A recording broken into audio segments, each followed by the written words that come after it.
George Soros, the billionaire known as the man who broke the Bank of England, secretly backed a campaign to thwart Brexit, unearthed reports reveal.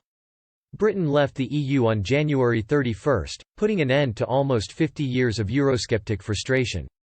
Now, the two sides are trying to negotiate a free trade agreement before the end of the transition period on December 31.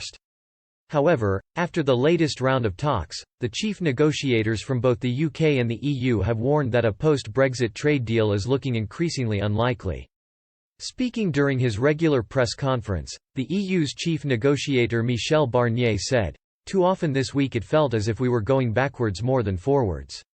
Today, at this stage, an agreement between the EU and UK seems unlikely. I simply do not understand why we are wasting valuable time." Sticking points include the so-called level playing field, to ensure businesses on one side do not have an unfair advantage over the other, and fishing rules. As the clock ticks down and tensions rise, unearthed reports shed light on the years that preceded Brexit Day, characterised by a debilitating political period that bitterly divided the nation, with many parliamentarians and politicians trying to ignore the will of the people. One of these people was the Hungarian-born currency speculator George Soros. According to a throwback report by The Telegraph, Mr. Soros was one of the three senior figures linked to the Remain-supporting campaign group Best for Britain, who in 2018 was planning to launch a nationwide advertising campaign, hoping it would have led to a second referendum to keep Britain in the EU. The campaign was trying to recruit major Tory donors in a bid to undermine former Prime Minister Theresa May.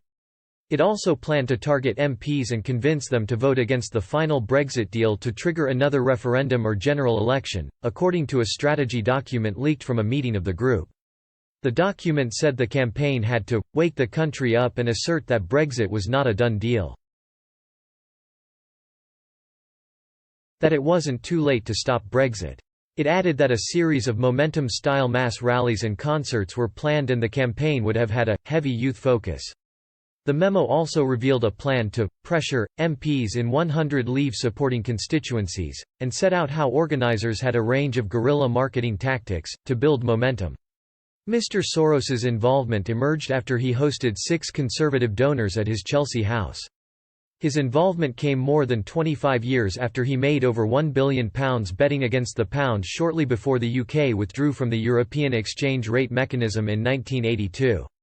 More recently he has been accused of organising rallies against US President Donald Trump in the US and interfering in the democracies of several European nations.